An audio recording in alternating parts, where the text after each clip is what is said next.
Bonjour à toutes et à tous, bienvenue sur Long Live, le podcast de la longévité. Aujourd'hui, on va parler d'un facteur qui influe sur le quotidien de chacun.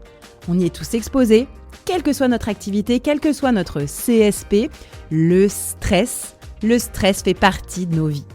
Le docteur Bagot, psychiatre et psychothérapeute, reçoit depuis 40 ans des patients malades de leur stress. Et il a écrit un livre, L'Empire du stress, quand le stress devient votre employeur. Et il s'est spécialisé dans le burn-out. Alors, qu'est-ce que le stress ? Comment faire avec ? Comment le réguler ? Comment ne pas le transmettre à son entourage ? J'espère que vous apprécierez autant que moi la grande expérience, le recul et la sagesse de notre expert. Cette conversation a été enregistrée à Wojo, notre espace de coworking préféré en plein cœur de Paris. Je vous souhaite une bonne écoute. Merci infiniment, Dr Christophe Bagot, de bien venir vouloir répondre à notre interview. Merci. Donc, on a une bonne heure de discussion et on a un tas de sujets à voir. Vous êtes psychiatre et psychothérapeute. Vous êtes spécialiste du stress, de l'anxiété et du burn-out. Exactement. Alors, vous êtes plus psychothérapeute que psychiatre. La force des choses fait que je suis plus psychothérapeute que psychiatre. Psychiatre, c'est le modèle médical, c'est-à-dire que c'est diagnostic et traitement souvent médicamenteux. Psychothérapie, c'est remettre en cause les schémas qui ont fait que la personne est arrivée dans cet état de souffrance et être préventif. Donc, psychiatre, c'est plus ponctuel et beaucoup de personnes sont réticents vis-à-vis des traitements, de toute façon. Et vous avez presque 40 ans d'expérience Oui. dans le stress, ou en tout cas voilà, dans cet univers-là. Donc, peut-être que vous pouvez nous donner une définition qui peut être la vôtre du stress. Et quoi exactement être stressé ? Le stress, c'est un phénomène qui fait que quand on se retrouve dans une nouvelle situation, une situation qu'on n'a pas connue, arrive rapidement une évaluation consciente et inconsciente pour savoir si on a les ressources en soi ou si on est capable de trouver des ressources à l'extérieur pour répondre à cette nouvelle situation. Ça, c'est la définition qui se rapproche de la définition de l'OMS. Ok, donc c'est finalement toutes nos pensées dans notre cerveau qui nous disent qu'est-ce que je peux faire, qu'est-ce que je devrais faire pour que ça se passe bien. Et si la réponse est plutôt non, dans ce cas-là, on est stressé. Si la réponse est oui, dans ce cas-là, on n'est pas stressé. Ou alors, il peut y avoir un phénomène de TRAC, qui est un phénomène de stress, mais positif, c'est-à-dire qui rassemble les différentes ressources pour mieux répondre à la demande. Mais si jamais la réponse est non, et la réponse est d'autant plus non que la personne a peu confiance en soi, finalement. Ok. Moi, j'avais cette définition. Le stress, c'est la différence entre nos attentes et ce qui se passe en réalité. Est-ce que c'est une bonne définition ou... La définition que j'ai rapportée, c'est celle de l'Organisation mondiale de la santé. Okay. Ce que vous décrivez est aussi une source de stress, bien sûr. D'accord, ça c'est une source de stress. Ouais. Ok, très bien. Donc on parle de stress au travail, c'est un peu votre spécialité. En tout cas, vous avez écrit aussi un livre sur quand le stress devient votre employeur. Oui. Qu'est-ce qui se passe pour que les travailleurs dans tous les milieux et dans toutes les catégories socio-professionnelles soient si stressés ? Je pense qu'il y a différents éléments qui rendent ce stress si fréquent. D'abord, les demandes des entreprises au point de vue productivité, une déshumanisation du monde du travail où chacun est réduit à un équivalent temps plein ou une ressource très souvent, et aussi toutes les injonctions de la société d'être un bon salarié, d'avoir une réussite, d'être un bon père, une bonne mère, d'avoir des enfants parfaits, de répondre justement à cette attente. Mais moi, j'ai l'impression quand même que beaucoup d'entreprises font super attention, non ? Enfin, on voit les happiness managers, beaucoup de comités d'entreprise qui font plein de choses pour leurs salariés, des salles de sport, des salles de sieste, des voyages. Enfin, en tout cas, moi, ce que je vois, c'est quand même des entreprises qui ont plutôt à cœur que les employés aillent bien, ou justement la santé mentale en entreprise, on en parle beaucoup. Je n'y crois pas. Je pense qu'il y a beaucoup de cosmétiques. C'est facile de faire, mettre un ping-pong, un hamac. C'est plus compliqué de déverrouiller les systèmes qui créent le stress. Et alors, c'est quoi ces systèmes qui créent le stress, justement alors ? C'est cette déshumanisation, justement, et aussi cette possibilité de travailler chez soi, d'avoir un ordinateur, de voir tous les emails le soir. Des gens reçoivent à peu près jusqu'à une centaine d'emails, me dit-on. C'est tout ça. C'est-à-dire, c'est là où, finalement, si une entreprise voulait être vraiment préventive du stress, elle pourrait obliger ses salariés à partir à 18h, par exemple. Ça, ce serait une bonne mesure. Qui le fait ? J'ai vécu au début de ma carrière au Canada et les gens étaient obligés de partir à 16h30. Qui le fait ? Et ça marchait. Oui, finalement, c'est trop d'heures passées. Pourtant, on parle des 35 heures, mais finalement, personne ne fait 35 heures. Si. Je ne vois pas grand monde dans ma patientèle faire 35 heures, en effet. Et souvent, les heures supplémentaires, les heures qu'ils font en plus, ne sont pas décomptées. Ils travaillent tard le soir. Par exemple, j'ai un exemple de société de consultants où une jeune femme est envoyée sur des salons pour attirer des jeunes diplômés en disant « c'est bien chez nous ». Et on lui a interdit de dire qu'on travaillait après 20h, 21h et jusqu'à 23h.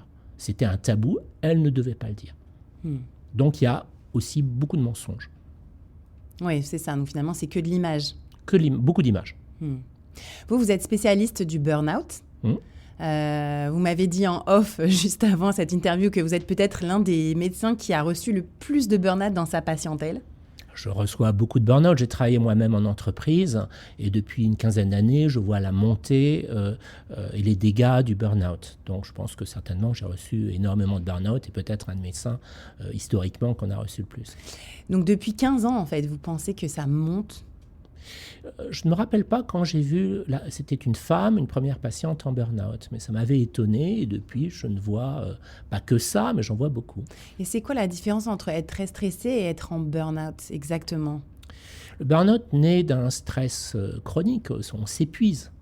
C'est-à-dire qu'on saute à droite et à gauche pour répondre à toutes ces injonctions et puis, au bout d'un certain temps, on baisse les bras, on se sent peut-être un peu nul, qu'on peut pas, une impression d'impuissance acquise, un modèle d'impuissance acquise et on se sent impuissant pour répondre à toutes les demandes et finalement on s'épuise, on perd des capacités cognitives, la mémoire et la concentration deviennent moins bonnes, la capacité d'imagination et en fait il y a aussi des symptômes quasiment traumatiques, c'est-à-dire que les gens se mettent à avoir des cauchemars sur leur travail, à avoir une boule au ventre quand ils vont au travail et ça on va dans le burn-out, mais ils restent très loyaux vis-à-vis de leurs clients, leur entreprise, d'autres salariés, et ils n'ont pas peut-être des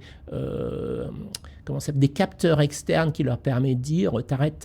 C'est souvent les proches qu'ils voient, le ou la conjointe, les amis, et qui leur dit « tu devrais faire quelque chose », et ils s'arrêtent toujours trop tard. Ils arrêtent toujours trop tard. Le système dit « il s'arrête » parce que très souvent, ça doit passer par un arrêt de travail, malheureusement. C'est quoi, on n'arrive plus à se lever Exactement. Ouais.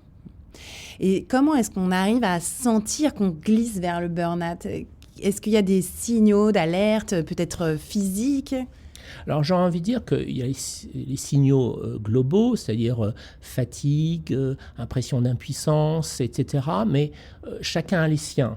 Moi je me rappelle par exemple un de mes patients, sa femme savait qu'il allait tomber en burn-out quand il disait le lundi matin « Ah, j'irai pas au tennis ce soir, je suis trop fatigué ». Ça, c'était un red flag pour savoir qu'il allait tomber en burn-out. Parce que quand il n'allait pas au tennis le lundi, ça allait directement vers le burn-out quelques semaines après. Donc, à la fois, il y a des choses, des symptômes globaux, et il y a aussi, peut avoir des petits red flags en fait, chacun ayant son signal personnel. Mais c'est souvent, encore une fois, c'est des gens qui ne s'en rendent pas compte et qui s'obstinent. Donc c'est souvent l'entourage qui est capable de... Et pourquoi est-ce qu'on s'obstine en fait ? Qu'est-ce que c'est ? Parce que finalement, on sent que ça va pas. Mais c'est quoi ? C'est la peur de perdre son job, la peur de plus être dans le coup, la peur d'être jugé. Parce que finalement, quand on prend un peu de recul, en France, on est quand même très bien lotis. Je veux dire, même si au pire, on perd son job, on a quand même le chômage pendant presque 2 ans.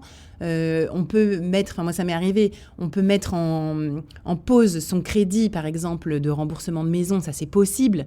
On peut demander 6 mois, même 1 an d'arrêt de remboursement de son crédit. Donc c'est quand même, il y a des choses qui font qu'on peut un peu se retourner et avoir un petit peu de temps. Donc, qu'est-ce qui fait qu'on soit finalement si stressé? La France est quand même champion de consommation d'antidépresseurs. Qu'est-ce qui fait qu'on soit finalement, malgré tout, aussi stressé? Je pense que c'est l'idée, une image idéale de soi. C'est accepter une fragilité et la peur du jugement des autres. C'est essentiellement ça. Mais je suis d'accord avec vous qu'il y a beaucoup de choses qui peuvent aider, en fait. Le remboursement, ça ne marche pas tout le temps. J'ai des cas actuellement, ça ne marche pas. Mais en fait, c'est d'abord peut-être une idée idéale de soi et la peur de se sentir ou d'être perçu comme fragile. C'est le jugement des autres, finalement. Oui, la peur du jugement des autres, mais c'est d'abord soit ce qu'on projette sur les autres. C'est sa projection de soi. Oui, on pensait que les autres penseront ça, mais ce n'est pas le cas.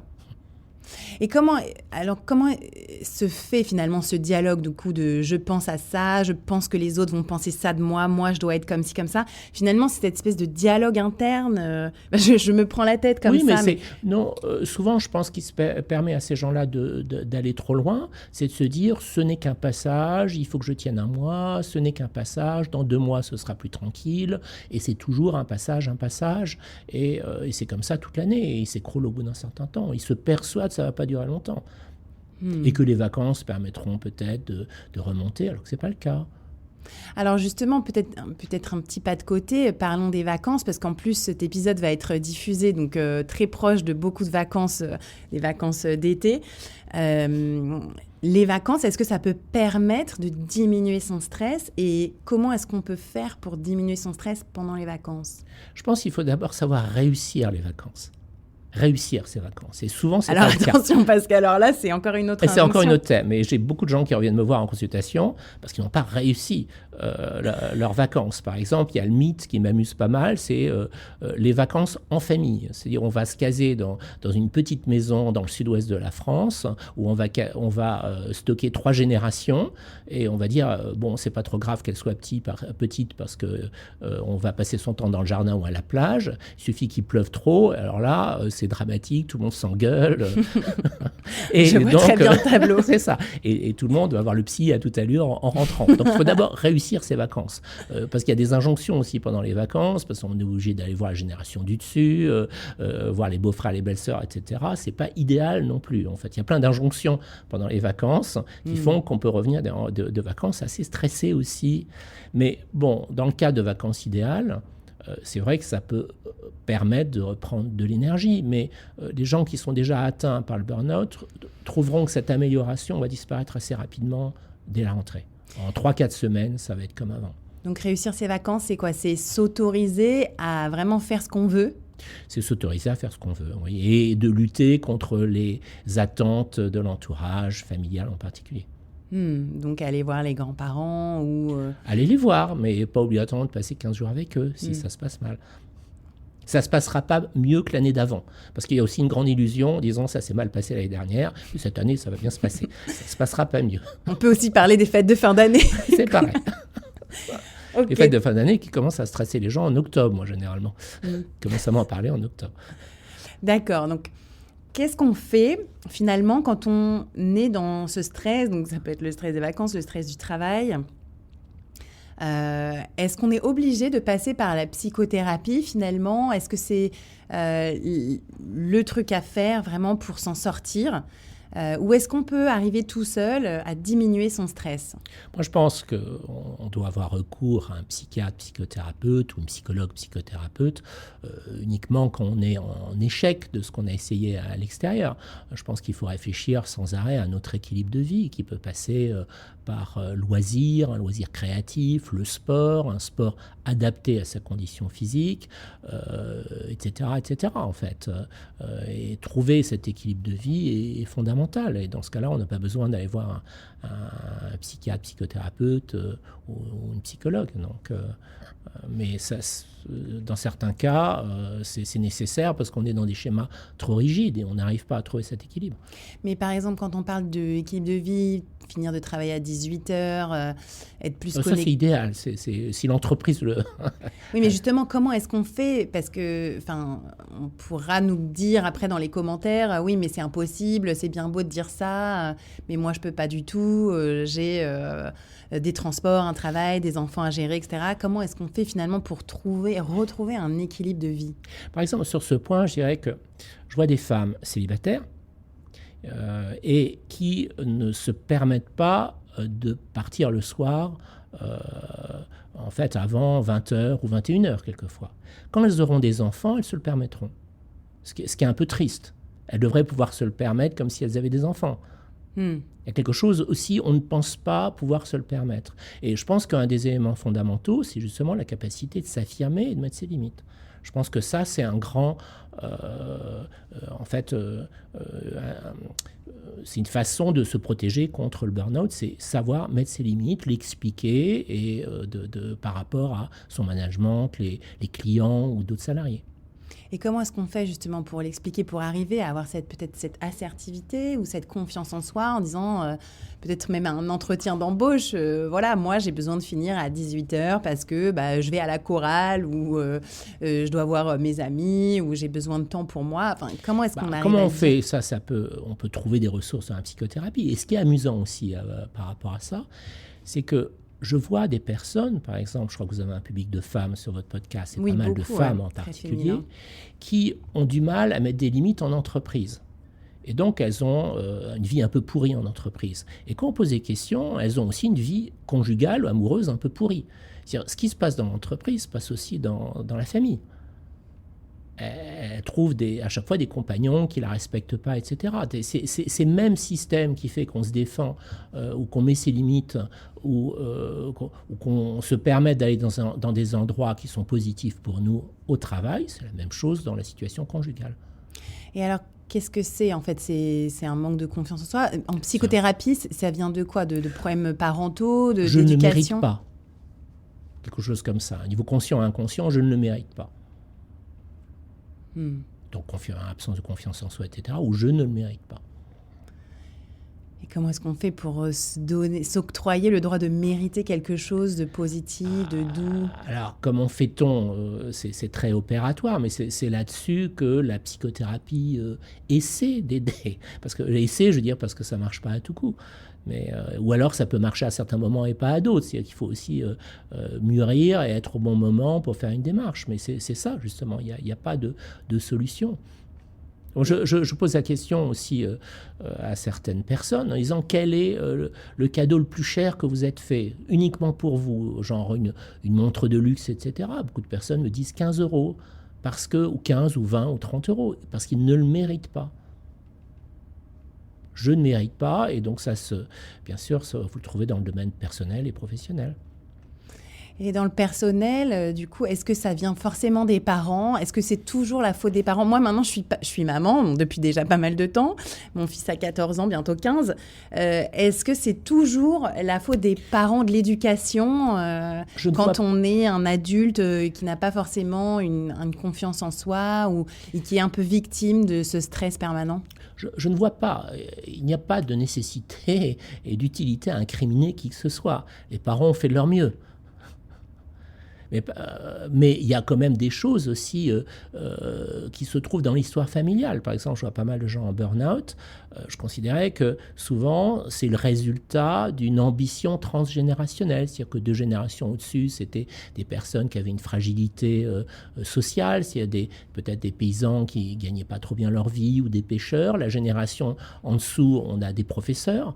Et après, on a des ingénieurs, comme s'ils avaient sur leur dos, sur leurs épaules, une ambition familiale qui était de réussir, de sécuriser financièrement, ou même de réussir à un niveau très important.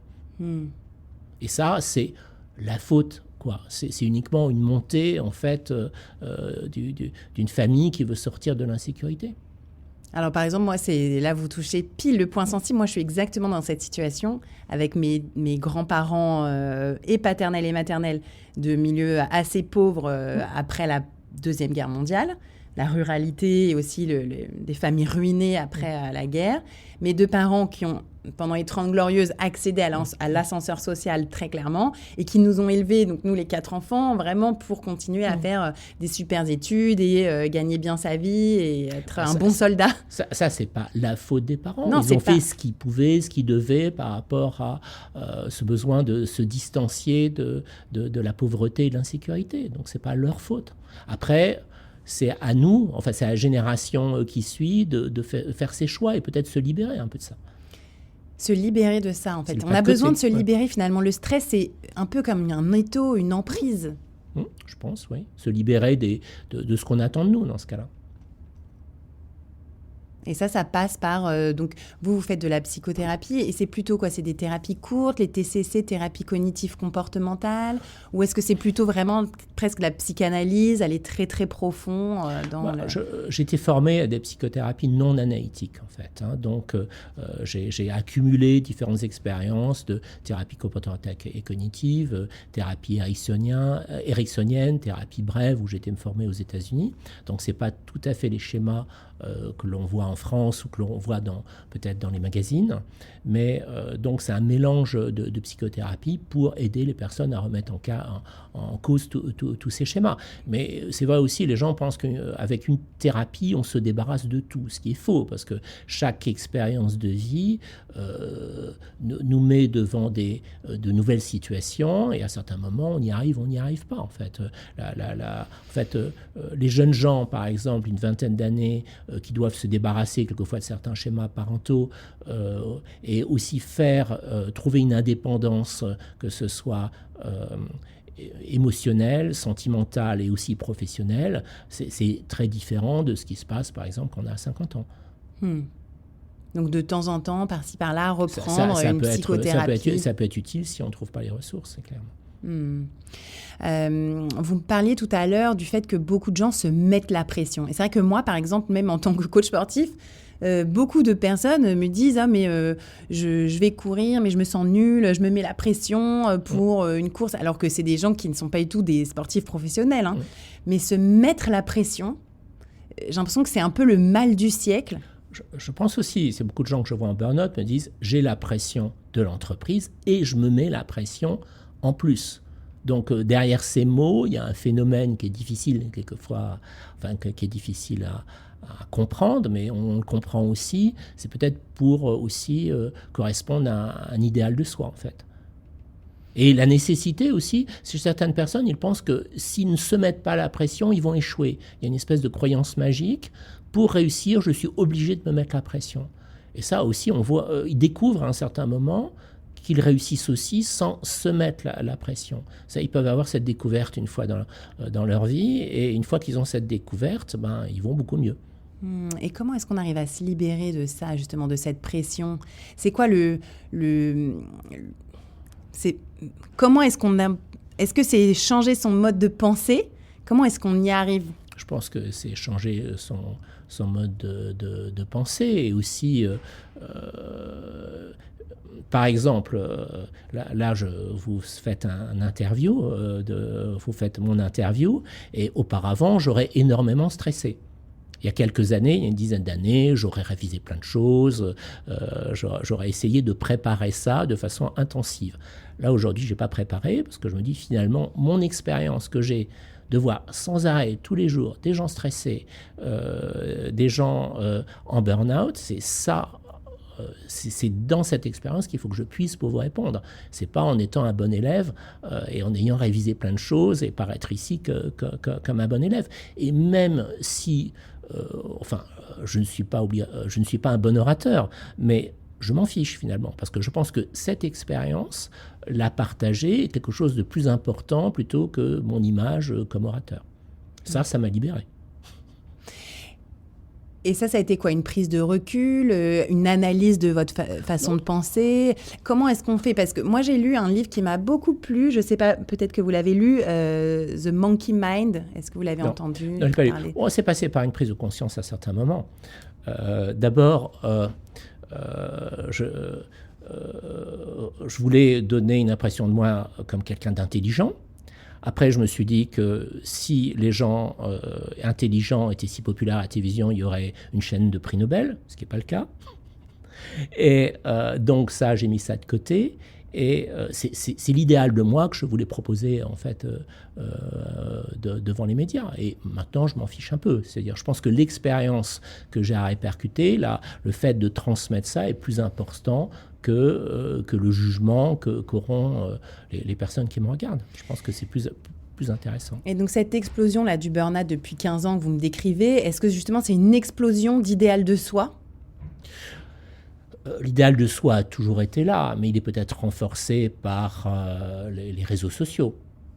LinkedIn, qui présente toujours des schémas fantastiques de carrière. Oui, alors LinkedIn, pour moi, c'est vraiment le pire du réseau social. Je n'y vais pas, je ne veux pas y mettre les pieds. Mais aussi en fait, le fait d'avoir accès aux ordinateurs portables, aux téléphones, tous les mails qui s'accumulent, le fait de pouvoir travailler partout. Cette cloison entre la vie personnelle et la vie professionnelle qui n'existe plus. Et alors, du coup, le but, ce serait quoi ? Peut-être dans 15-20 ans, si on arrivait à quelque chose d'un peu plus apaisé au niveau du stress, ce serait quoi ? Ce serait vraiment virer tous les téléphones et les ordinateurs de la maison, finir plus tôt, faire moins d'activités extrascolaires aux enfants. Comment est-ce qu'on arrive à finalement se détacher un peu de tout ça ? Alors, vous posez beaucoup la question comment, et ça intéresse, j'imagine, les gens qui nous regardent, mais je n'ai pas de réponse parce que je pense qu'actuellement, on est encore dans une phase d'aggravation. Donc j'ai du mal à imaginer un retournement. Actuellement, je pense que l'apparition de l'intelligence artificielle, c'est assez rigolo en fait. Et ça peut servir à beaucoup de choses, mais qu'est-ce que ça va donner ? Beaucoup de personnes vont se sentir en danger dans leur travail. Il va falloir aussi peut-être des salariés plus âgés vont avoir du mal à s'y faire. Donc c'est encore une mutation. Je pense qu'on est encore dans une phase d'aggravation et j'ai du mal à imaginer un retournement. Bien sûr, les enfants, j'ai vu dans ma patientèle beaucoup d'instituteurs et de professeurs qui disaient qu'il fallait qu'ils s'embêtent, alors que les parents les traînent d'activité en activité le mercredi et les week-ends. S'embêter, Je me sens très concernée. S'embêter, ça permet aussi de créer. On s'embête, donc on a une sorte de créativité. Du coup, c'est quoi ? Il va y avoir encore plus de burn-out où il faut qu'on soit encore tous plus vigilants à s'octroyer des moments vraiment de pause. Je pense. Et d'un côté, quand vous parlez enfants-parents, je pense que les parents ont une responsabilité aussi vis-à-vis des enfants. Imaginons des parents qui sont sans arrêt à la limite du burn-out et qui rentrent le soir avec des airs de souffrance. Est-ce qu'ils pensent que... On est modélisant. Oui. Est-ce qu'ils pensent que les enfants ne vont pas s'en rendre compte ? Pas étonnant en plus qu'on trouve des enfants bloqués sur l'ordinateur en train de fumer, de prendre du cannabis, etc., de refuser d'aller au boulot par la suite. Hein. Donc on est modélisant, oui. Par exemple, ça, le rôle de parent, donc moi j'ai fait plusieurs fois de la psychothérapie, j'ai beaucoup aimé, aussi parce que j'ai la chance de pouvoir prendre le temps de le faire. Souvent, donc on en revient toujours aux relations familiales quand même, et aux modes de croyance qui ont été un peu imbriqués ou presque lavage de cerveau de l'enfance en fait, mais pas parce que les parents voulaient mal faire, encore une fois, c'était plutôt par esprit de bien faire, mais voilà, ça nous endoctrine d'une certaine façon. Comment est-ce que, en tant que parent, je dis encore comment, donc, en tant que parent de 10-14 ans, là, ce qui est mon cas, quelles peuvent être une façon de pas trop endoctriner l'enfant, justement, pour qu'il y ait ce syndrome du bon élève qui ensuite les poursuive à vie ? Je pense qu'il n'y a pas que les parents qui endoctrinent les enfants, il y a aussi les réseaux sociaux qui sont devenus extrêmement puissants, et ce qui fait que les enfants échappent aux parents souvent, et à leur endoctrinement. Donc je pense qu'il y a quelque chose aussi de latéral qui enlève les enfants de leur milieu familial assez tôt, et quelque chose qui peut aller dans la même direction au point de vue réussite matérielle. C'est-à-dire ? Je me rappelle, j'étais tombé sur un espèce de vidéo qu'un type d'une vingtaine d'années faisait, où il posait la question aux jeunes filles à la sortie des lycées, combien coûtaient les affaires qu'elles avaient sur elles. Et c'était des prix quand même extrêmement chers. C'est-à-dire c'était des jeans à pratiquement 1000 ou 2000 euros, etc. Quand vous voyez ça, pouvez dire que... et aussi la possibilité aussi de faire de la publicité et d'influencer les enfants comme ça par les réseaux sociaux. Donc ils reçoivent aussi des modes de vie qui viennent beaucoup des réseaux sociaux. Et peut-être qu'une des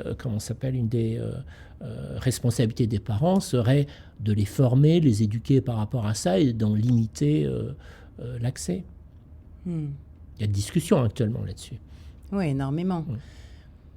Après, c'est difficile aussi quand même quand on est parent de dire à son enfant, c'est pas grave si t'as des trop sales notes, mon fils, tu vas être créatif, t'inquiète pas pour ton bac, c'est pas grave. Là, on a quand même envie qu'ils fassent bien et aussi de leur donner le goût de l'effort. Je pense que le goût du travail est fondamental, c'est clair. C'est pas ce que je dis. Et la limite, elle est difficile à trouver entre le goût du travail et faire trop. Mais trouver aussi de trouver un système scolaire qui correspond aussi à la personnalité des gens, ce qui est compliqué. À la personnalité des enfants, ce qui est compliqué. Oui, mais le système scolaire, bien sûr, Montessori et tout ça, c'est très intéressant, mais il n'y a pas forcément beaucoup d'écoles, ça coûte cher. Montessori, pour une grande partie des écoles Montessori, d'après ce que j'entends, est devenu très commercial.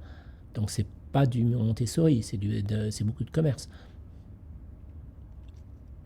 Et donc, le système scolaire, il n'y a quand même pas non plus énormément de choix. Oui, c'est clair. C'est clair. Okay. Mais aussi accepter, je pense que vous m'avez dit avoir eu ce problème, accepter que aussi si un enfant veut faire une carrière plus sportive, une carrière plus artistique, accepter cette possibilité et pas l'obliger d'aller en école d'ingénieur.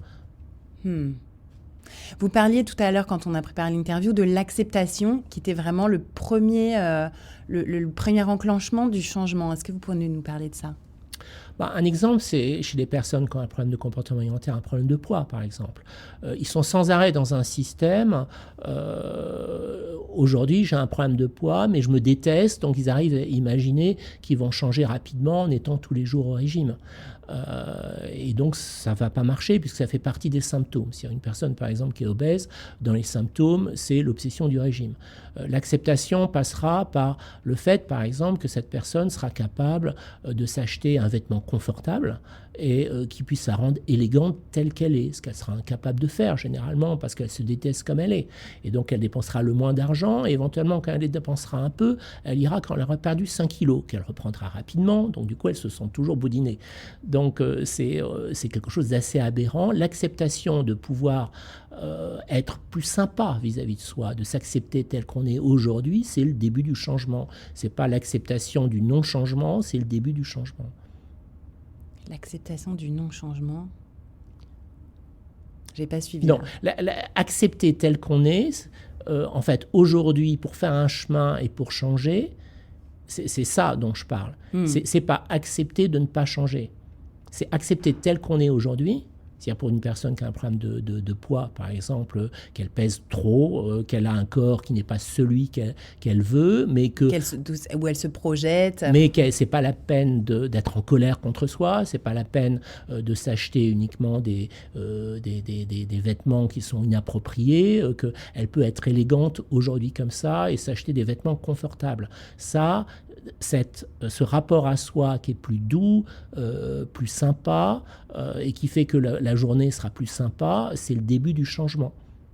Comme dit, cette acceptation n'est pas l'acceptation de ne jamais changer. C'est l'acceptation telle qu'on est aujourd'hui pour retrouver un mouvement et d'aller dans le changement. Et vous pensez que cette augmentation du surpoids et de l'obésité qui est vraiment mondiale est liée au stress et justement à la montée du stress partout dans le monde? Je crois que ça en fait partie, bien sûr. C'est aussi pas que l'alimentation. C'est l'alimentation, mais ça en fait partie aussi, je pense. Et aussi, je crois que dans les pays de langue anglaise, il y a le snacking qui est extrêmement... aussi le fait de manger devant la télé, toutes ces choses-là. Mais certainement, c'est aussi une expression du stress. Et aussi peut-être, en fait... les gens vont très loin, ils ont des images quelquefois de... J'ai l'impression de gagner ma vie sur les perfectionnismes. Et souvent, les personnes qui veulent aller dans des images les plus idéales de soi vont dans le sens inverse. C'est-à-dire qu'à force de vouloir être super, d'avoir une alimentation très stricte, très sous contrôle, d'être pratiquement orthorexique, on va dans l'autre sens. Enfin, bon, il y a des personnes qui restent orthorexiques et des personnes qui deviennent obèses. Et quand on pose une question à une personne obèse, par exemple, sa stratégie pour maigrir sera une stratégie très anorexique ou presque anorexique. Elle veut s'imposer des choses qu'elle ne tiendra jamais. Ça, c'est le perfectionnisme. Et le perfectionnisme, ça vient d'où? C'est encore une fois le syndrome du bon élève, où il faut tout faire parfait parce que papa, maman nous ont dit si ça, ou les profs, ou les coachs, ou au solfège, il fallait être parfait. Alors, le perfectionnisme, je trouve, vient souvent de la peur de la critique.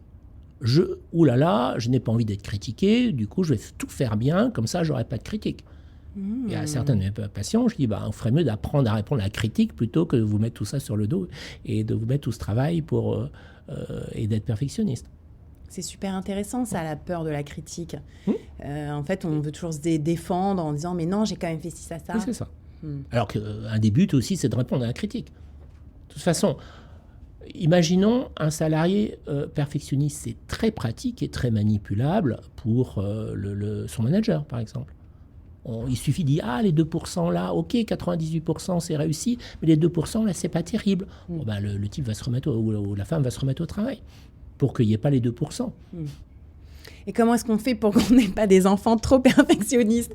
Parce que c'est vrai que les profs, par exemple, moi je vois là sur les bulletins de notes des enfants, les appréciations sont pratiquement toujours négatives, sauf s'il a 17 de moyenne dans une matière, mais le reste, même s'il y a 12 ou 13, c'est quand même toujours quelque chose de négatif. Il faut un peu d'espoir quand même. Mais je pense que, par exemple, le burn-out, c'est souvent chez les bons élèves et des gens qui n'ont pas remis en cause ce système de bons élèves et qui sont dans l'entreprise toujours dans le système de bons élèves.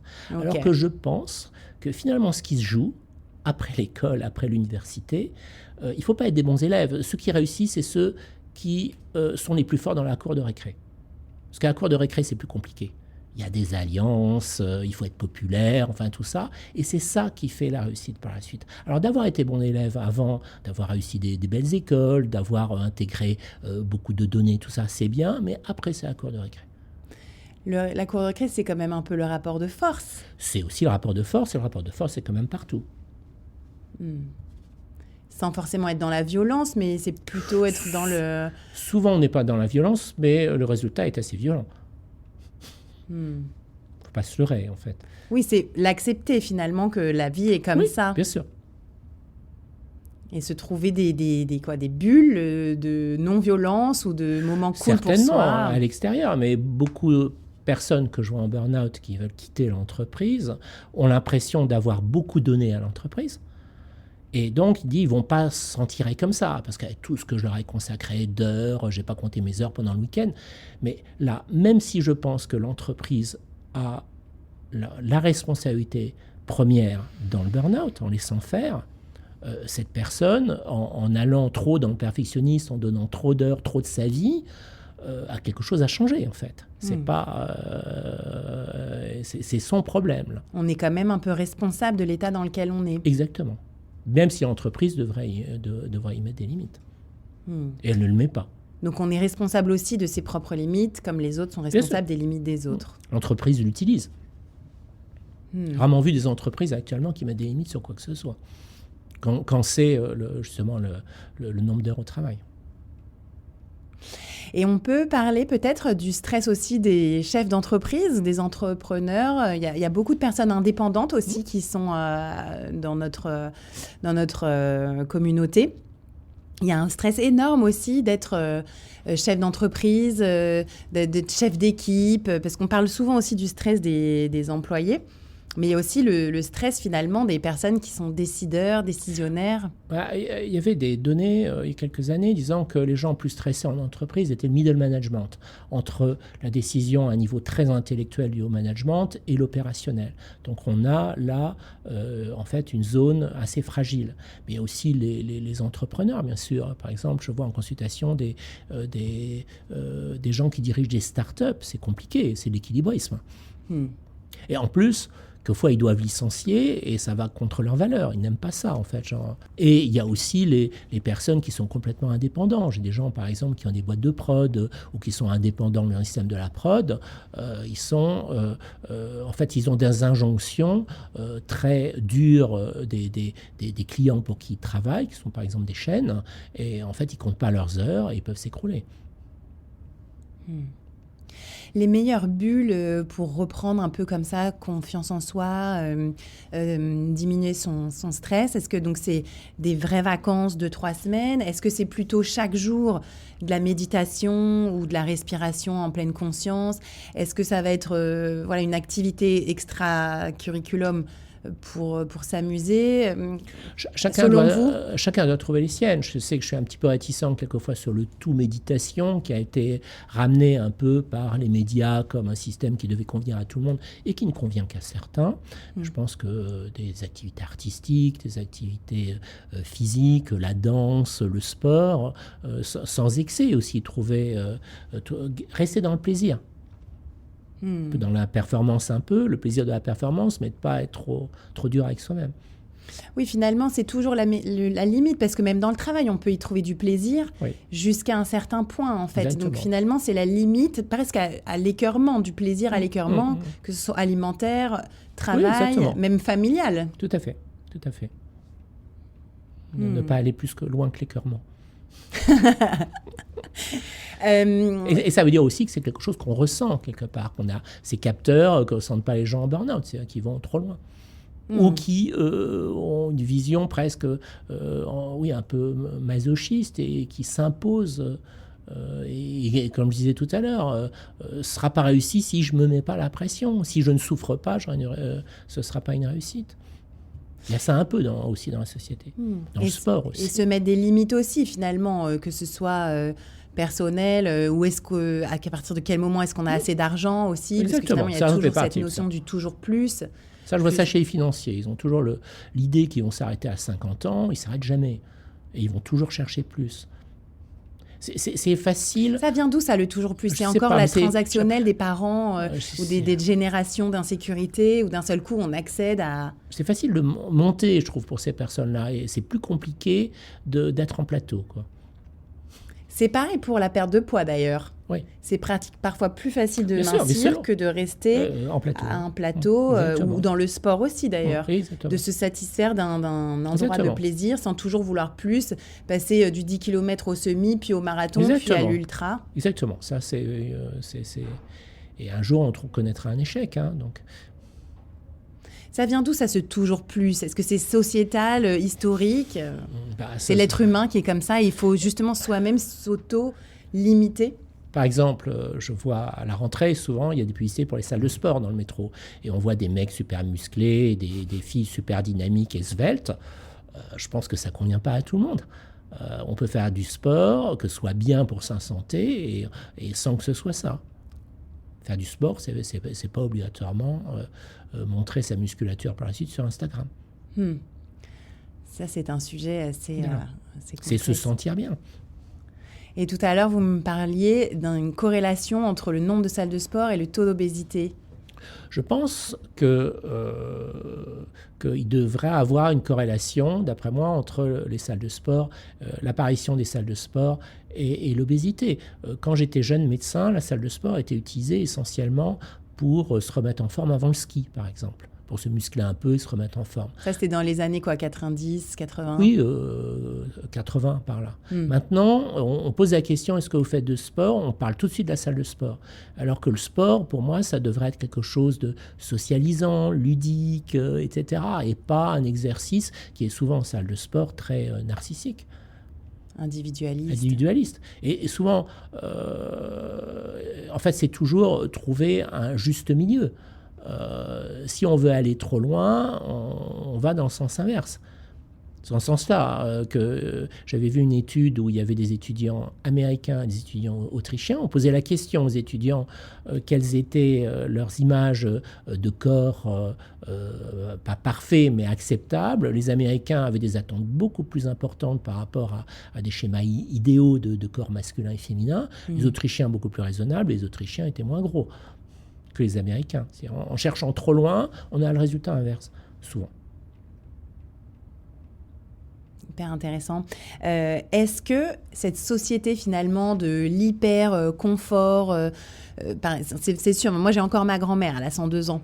Quand de temps en temps on arrive à discuter avec elle, quand son cerveau est branché, on se rend compte quand même que notre vie aujourd'hui est bien plus confortable.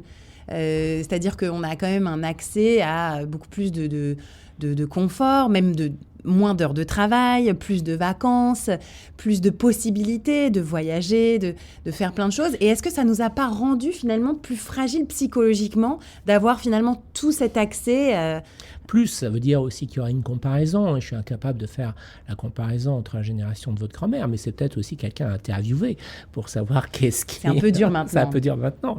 Pour ça, ou alors interviewer son entourage pour savoir quelles furent les recettes de cette longévité. Mais je pense que notre société est aussi traversée d'énormément d'injonctions, depuis 20 ou 25 ans peut-être, qui rend la vie peu confortable, parce qu'on est toujours... en fait, c'est difficile de correspondre aux images qu'on nous donne, en fait, au point de vue consommation, corps, réussite, etc. Et ça reste quand même extrêmement influent sur la vie, sur la vie des personnes. Par exemple, j'avais vu des articles il y a 2 ou 3 ans dans les journaux en disant que maintenant on peut, par rapport à des données carrément sociologiques à Paris, voir où ils passent leurs vacances, où les gens passent leurs vacances. Il sera à l'île de Ré, à partir du moment où ils ont un certain niveau de réussite, à l'île de Ré, Cannes, Nice et compagnie, c'est pratiquement déterminé par l'argent qu'on gagne, où on habite à Paris et d'autres facteurs sociologiques. C'est quand même un peu imbécile. Par exemple. On retrouve tous les Neuillens à l'île de Ré. Oui, c'est ça. Ou au Cap Ferret. Exactement. Et une patiente se fait poser la question par une de ses collègues, tu vas où en vacances cet été? Alors elle dit aux îles éoliennes. Alors l'autre ne savait pas où étaient les îles éoliennes. C'était sans doute un peu nul. Si elle avait dit les Maldives, si elle avait dit les Seychelles et tout ça, on l'aurait mis dans une case bien comprise. Là, elle est partie en disant qu'est-ce que c'est que ces îles éoliennes? Je pense que si Angelina Jolie était allée aux îles éoliennes, elle aurait trouvé ça super. C'est-à-dire que c'est des cadres qui s'infiltrent même dans notre vie, dans notre vie, comment ça s'appelle, de loisirs en fait, vie de vacances, qui fait que et des personnes, un de mes patients autrefois qui me disait qu'il voulait faire des séjours en France et avec des bons spots pour Instagram. Instagrammable. Oui, exactement. En photo devant des spots. Et qui montrent comme des la images, balançoire à Ubud à Bali. des images de bonheur. Qui en fait est affreuse. Pour le coup, moi, j'y suis pas allée. Je suis allée à Bali, mais d'ailleurs j'ai détesté. Mes parents sont allés sur ce spot Instagram et en fait, ma mère m'a montré, il y avait 45 minutes de queue pour atteindre cette balançoire mythique devant cette rizière. Et en fait, c'est l'horreur. Et c'est comme pour l'Himalaya, d'ailleurs. Est-ce que c'est confortable? En fait, la queue leu des gens comme ça. Est-ce que c'est confortable de pouvoir faire ça? Ok, beaucoup de gens peuvent le faire, mais c'est quand même con. Finalement, la force psychologique, c'est de s'assumer. Oui, c'est ça. Accepter autre chose. Qu'on n'est pas ça, qu'on veut pas ça, et qu'on va pas... parce que qu'on colle pas à ça. D'être différent. Oui. C'est ça, accepter vraiment sa différence, c'est ça, d'être fort psychologiquement aujourd'hui. C'est ça qui peut nous libérer aussi d'une grande quantité de stress et de risques qui sont derrière le stress. Donc finalement, le message même à faire passer à ses enfants, c'est accepte-toi comme tu es, suis ton cœur. Suis ton cœur, mais il faut aussi leur apprendre à travailler. Je pense que la force de travail reste nécessaire. Donc, c'est un peu une discipline aussi. Mais par la suite, une fois qu'on a fait ça, d'être capable aussi d'être plus libre. J'ai une dernière question. Je sais que vous n'avez pas trop envie d'en parler, mais quand même, je vous la pose. Sur le cortisol. Parce que dans mon monde à moi, sur le milieu de la healthy lifestyle, l'hygiène de vie, on parle énormément du cortisol. Et vous rigolez. Donc, moi, je vous dis, j'entends énormément parler du cortisol, que vraiment, c'est l'hormone ennemie. Parce qu'on en sécrète beaucoup trop à cause du stress et du coup, ça nous crée un état comme ça de trop de cortisol. Et donc, les gens, parfois, font des analyses. Et par exemple, moi, j'ai fait cette analyse Et par exemple, moi, j'ai très peu de cortisol. En fait, j'en sécrète pratiquement pas. Sauf quand je fais du sport, d'un seul coup, j'ai un pic. Mais voilà, sinon, je n'ai pas trop de cortisol. Ça décolle pas. Qu'est-ce que c'est que le cortisol? Est-ce que c'est l'hormone du stress? Cortisol est causé avec l'hormone de stress, oui. J'ai une assez mauvaise mémoire sur comment fonctionnent les hormones, adrénaline, cortisol, etc. Mais le dosage de cortisol, dans mon domaine, enfin, n'est pas utile. Dans votre domaine de la psychiatrie psychiatrie psychologie. Et psychologie n'est pas utile. C'est utile uniquement en endocrinologie, quand il y a des problèmes surrénaux, etc. Donc c'est les endocrinologues qui s'occupent de ça, essentiellement. Mais aussi, je veux dire aussi que dans ce cas, ça peut être utile parce qu'on voit des gens qui viennent nous voir, qui ont pris du poids, qui sont stressés, etc. Et ça peut être utile de faire ces dosages-là pour justement éliminer une pathologie endocrinologique. Endocrinologie, ça veut dire glandulaire, en fait. Hein. Mm-hmm. Donc c'est ça. Ça peut nous être utile là. Autrement, c'est pas très utile dans mon domaine. Ok, donc finalement, le stress, oui, ça crée du cortisol, mais so what? So what, oui. Mm-hmm. Ok. Et en termes de biochimie, ou en tout cas de vieillissement, peut-être, le stress favorise le vieillissement? Comme vous l'avez cité, j'ai écrit un livre il y a une quinzaine d'années sur le stress, et ça m'a permis de me pencher sur toutes les données de l'impact du stress, parce que je n'ai pas appris ça à l'université. Hein. À l'université, on ne nous parlait pas de stress et des conséquences du stress. Donc j'ai pu faire ce qu'on appelle une revue de la littérature sur tous les impacts du stress, et c'est un peu ça. C'est-à-dire que le stress, en fait, on est tous stressés, mais en quantité importante, va dans le sens du vieillissement. C'est-à-dire pro-oxydants, les vaisseaux sanguins qui s'encrassent. Exactement. Et aussi diminuer les capacités cognitives? Alors, que ça a un rôle? Le stress, c'est par exemple la possibilité qu'il y ait plus de risques de démence. Il n'y a pas grand-chose, je crois.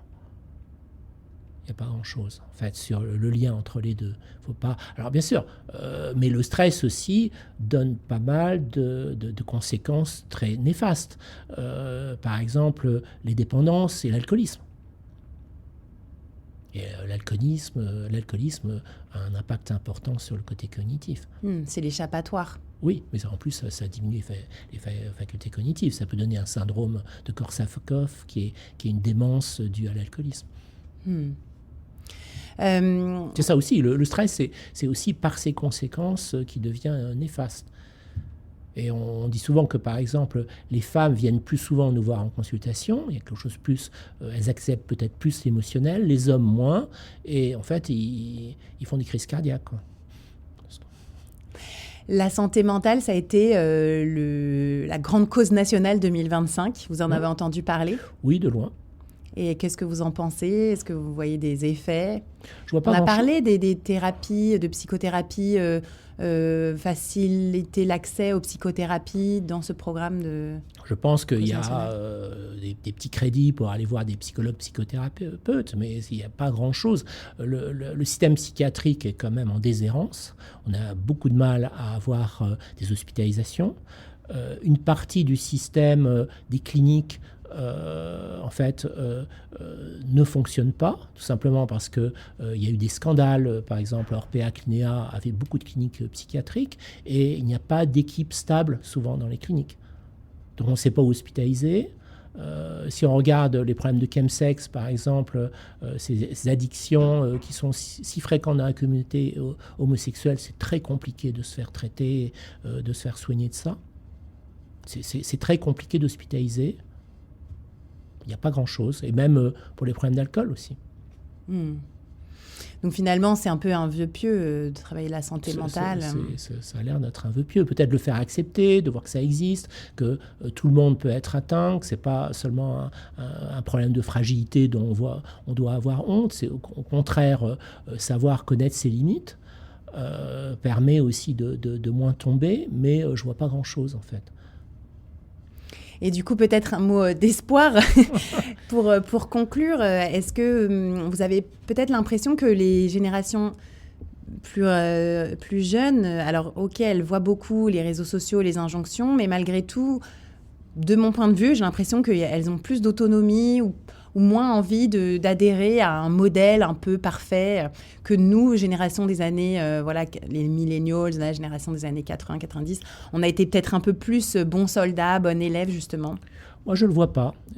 En fait, j'ai un biais de recrutement. C'est-à-dire, je vois des gens qui sont en burn-out, en stress, mais ceux que je vois restent dans le schéma du bon élève. On fait, par exemple, certains des bonnes études, rentrent dans des sociétés de stratégie ou des consultants. Et ça, ce sont des bonnes usines à stress et à burn-out.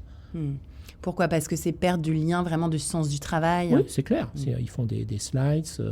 Leur schéma de bons élèves est utilisé par l'entreprise. C'est un système post-scolaire, c'est-à-dire qu'ils ont une espèce de une promotion où ils n'ont pas de promotion à la fin d'année. Enfin, il y a tout un système très hiérarchique et aussi avec plein de jeunes qui leur rappellent l'université.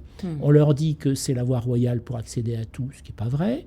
On les paye bien, donc ils ont du mal aussi à un certain moment de sortir. Tu rentres dans un système. On rentre dans un système et qui est très c'est de la déshumanisation.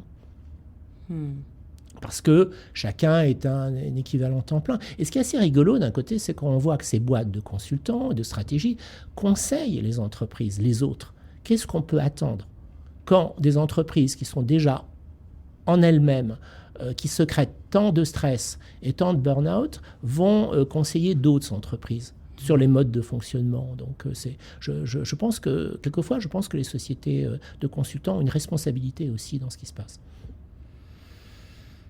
Merci beaucoup, Dr Bagot, pour toutes ces explications vraiment passionnantes. Donc, je rappelle votre livre, L'Empire du stress. Quand le stress devient votre employeur. En tout cas, le titre était pas mal choisi. Vous consultez toujours dans le 16e. Oui. Vous allez encore consulter longtemps, puisque finalement, vous avez déjà dépassé l'âge de la retraite. J'ai 66 ans, c'est quand même pas dramatique. J'aime bien mon métier, donc je lavais un petit peu le pied, mais j'aime bien voir ce qui se passe.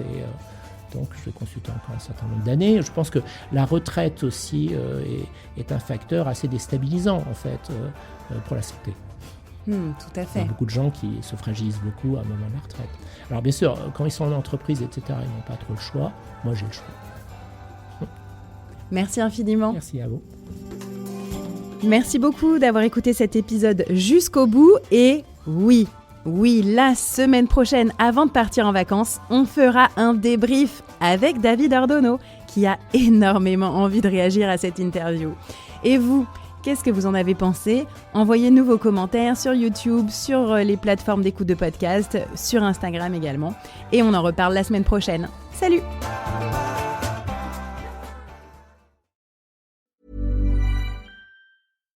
An seo in éireann denimid rudaí ar mealach féin, fiú rún na haimhlíonna. Tá rún an bháin fiú cuine leithiam léana, a chuirsáil maris ceart. Tá sé a bhád níos fearr caní agus budé le heola ras tríd na maisíní return ná iad a chur san achhuirsáil vasca sa bhaile. Mar ar an gcuí sin, is féidir iad a achhuirsáil a rís agus a rís eile. Rún na haimhlíonna am léana, achhuirsáil a return is fearr.